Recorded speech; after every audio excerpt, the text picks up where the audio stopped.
Financial matters की बात करो, उसके ऊपर जो भी डिसीजन लो वो डिसीजन होता है फाइनेंशियल डिसीजन। ठीक है, तो हमको ये सारे फाइनेंशियल डिसीजंस बहुत ध्यान से लेने हैं, ऑफ कोर्स, क्योंकि ये मेरे शेयर होल्डर्स की वेल्थ को रिफ्लेक्ट करेगा। सारे फाइनेंशियल डिसीजंस मुझे बहुत ध्यान से लेने हैं क्योंकि शेयर होल्डर्स की वेल्थ को अफेक्ट करेगा। एंड ऑफ कोर्स मेरे को फाइनेंशियल डिसीजंस इस तरीके से लेने हैं दैट इंक्रीजेस और that maximises share holders wealth. Next, financial decisions 3 तरीके के होते हैं, investment decision, financing decision, dividend decision. Investment decision की पहले बात करें तो इन्वेस्टमेंट डिसीजन 2 तरीके के होते हैं, capital budgeting decision and working capital decision. तो अब देख लेते हैं कि इन्वेस्टमेंट डिसीजन क्या है। तो as we have already seen, financial decisions are of 3 types, जो अभी हमने उसमें देखा ma'am, investment decision, financing decision and dividend decision. अब इन्वेस्टमेंट डिसीजन की बात करें तो हमने 2 देखे थे, राइट? एक कैपिटल बजटिंग डिसीजन और दूसरा वर्किंग कैपिटल डिसीजन। अब पहला देखते हैं capital budgeting decision. Capital budgeting decision मतलब ये, जो भी हम इन्वेस्ट करते हैं इन फिक्स्ड एसेट्स, वो सारे डिसीजंस को कैपिटल बजटिंग डिसीजंस बोला जाता है। जो कैपिटल बजटिंग डिसीजंस होते हैं उसको लॉन्ग टर्म इन्वेस्टमेंट डिसीजंस भी बोला जाता है, क्योंकि फिक्स्ड एसेट में पैसा डालना मतलब लॉन्ग टर्म का कमिटमेंट करना for your investment. So I will repeat, capital budgeting decision को लॉन्ग टर्म इन्वेस्टमेंट डिसीजन भी बोलते हैं, क्योंकि मैम इसमें हम फिक्स्ड एसेट में पैसा डालते हैं, फिक्स्ड एसेट में इन्वेस्ट करते हैं, which is nothing but commitment towards your investment for long term. Because ma'am regularly fixed asset में आपने पैसा लगाया, राइट? तो जो भी हम इसमें पैसा डालते हैं, जो भी हम लॉन्ग टर्म इन्वेस्टमेंट डिसीजन लेते हैं, वो बहुत केयरफुली लेने चाहिए। क्यों? पहला, ma'am it involves huge amount. फिर दूसरा एक तो अच्छा खासा अमाउंट चला जाता है मैम, दूसरा है इररिवर्सिबल।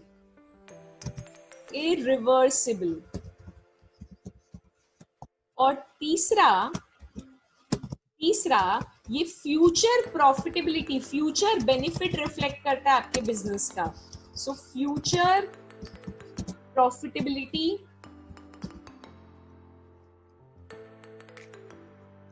बिजनेस की रिफ्लेक्ट करता है, राइट? तो अच्छा खासा पैसा लगता है इसमें, पॉइंट नंबर 1। दूसरा, इसको रिवर्स नहीं कर सकते, और अगर आप सोच भी लो कि नहीं रिवर्स करना है तो आपको अच्छा खासा नुकसान बेयर करना पड़ेगा, ह्यूज लॉस बेयर करना पड़ेगा। And thirdly they have talked about कि ये आपकी फ्यूचर प्रॉफिटेबिलिटी बताता है, फ्यूचर में आपकी अर्निंग कैपेसिटी को रिफ्लेक्ट करता है, फ्यूचर में आपकी अर्निंग कैपेसिटी को रिफ्लेक्ट करता है।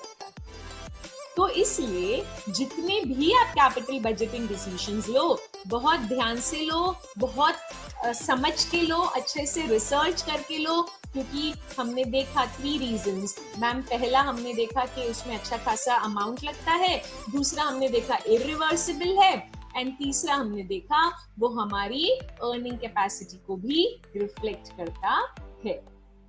तो ये हुआ कैपिटल बजटिंग डिसीजन। दूसरा अब हम देख लेते हैं working capital decision. Working capital decision को शॉर्ट टर्म इन्वेस्टमेंट डिसीजन भी बोलते हैं, क्योंकि working capital decision is talks more about आपका investment in current assets. Current assets बोले तो से आपका कैश, से आपका bank balance, then you talk about say your debtors, or you talk about कोई और receivables, फिर say you talk about stock, बोले तो inventory। तो ये जो आप decisions लेते हो to maintain और manage your current assets, वो सारे decisions को working capital decisions बोलते हैं। तो आप अपना कैश मैनेजमेंट कैसे करते हैं, it will determine your cash balance, बोले तो वर्किंग कैपिटल। आप जब अपने गुड्स बेचते हैं तो आप अपनी क्रेडिट पॉलिसी कैसे मेंटेन करते हैं? क्रेडिट पे, उधारी पे गुड्स बेचते हैं तो कितने टाइम में आप उनसे पैसा लेते हैं, कितने दिन की उधारी देते हैं? That will talk about your debtors, that will talk about your other receivables, जहां जहां से आपको पैसा लेना है.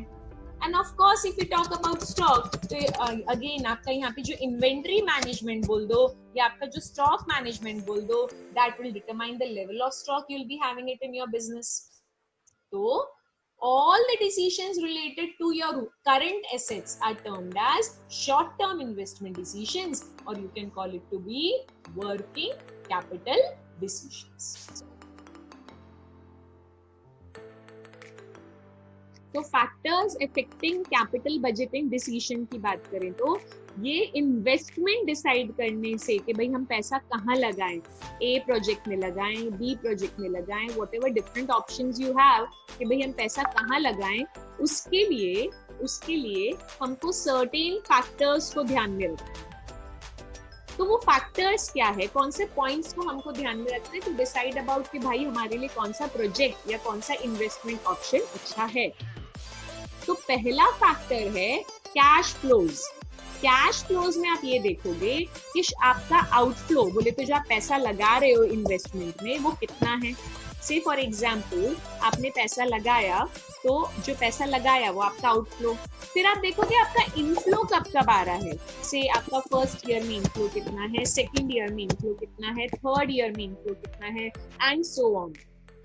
तो योर कैश फ्लोज, कि आप पैसा लगा कितना रहे हैं और आपका इनफ्लो कब आ रहा है, तो ये आप पूरा देखेंगे through out the life of your investment.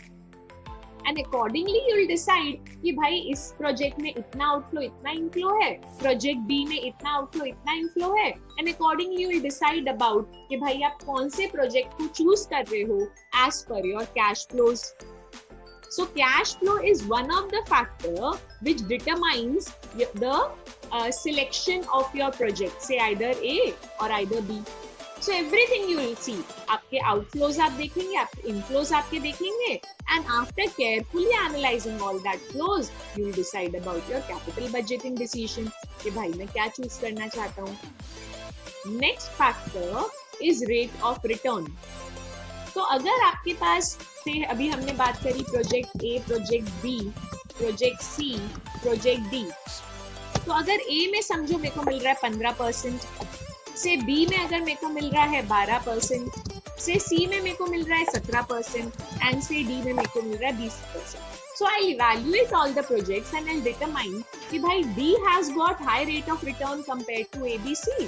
So rate of return will again will be one of the factor जो decide करेगा कि यार D अच्छा है क्योंकि उसका rate of return से ज्यादा है. So this will be one of the factor. And the last one which they have talked about is investment criterias. Investment criteria में सब कुछ आ जाता है, आपने अभी तक जो भी पढ़ा है. फॉर एग्जाम्पल आप टोटल इन्वेस्टमेंट कितना कर रहे हो, आपका इंटरेस्ट रेट कितना है, आपके कैश फ्लोज कितने हैं एज मेंशन जो ऑलरेडी हमने देख लिया, एंड ऑफ कोर्स अभी जो हमने देखा रेट ऑफ रिटर्न. सो सारे फैक्टर्स को जब आप एक साथ एनालाइज करते हैं, एक साथ समझते हैं, आप अपने इन्वेस्टमेंट क्राइटेरियाज को इन शॉर्ट देखते हैं और डिसाइड करते हैं कि भाई for example you would like to go with project A और you would like to go with say project B. तो आई विल रिपीट अगेन, पैसा कितना डालना है, इंटरेस्ट, ये वाला इंटरेस्ट रेट क्या होगा कि आपको कितना देना है इंटरेस्ट रेट, और ये रेट ऑफ रिटर्न क्या होगा कि आपको कितना मिलने वाला. एंड ऑफ कोर्स आपकी कैश फ्लोज, कब कब कितना इनफ्लो आ रहा है, कब कब आपको बीच बीच में पैसा डालना पड़ेगा, and so investment criteria is considering all the factors together to determine about say कौन सा प्रोजेक्ट हम चूज करें.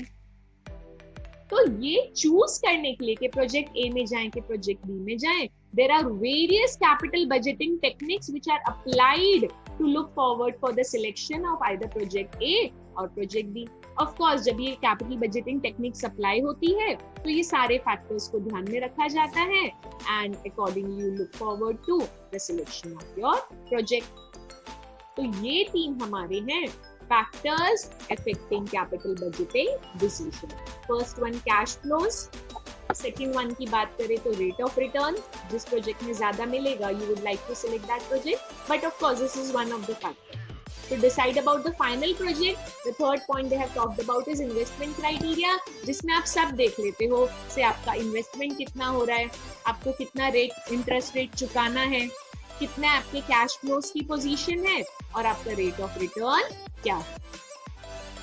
और ये सारे फैक्टर्स को कंसिडर करने के लिए फाइनली जो आप चूज करते हैं उसके लिए वेरियस कैपिटल बजटिंग टेक्निक्स आप अप्लाई करते हैं जिसमें ये सारे फैक्टर्स कंसिडर होते हैं. तो बस ये टेक्निक्स अप्लाई करके you come up to the final conclusion whether you would like to go with project A or whether you would like to go with project B. So these are the factors affecting capital budgeting decision.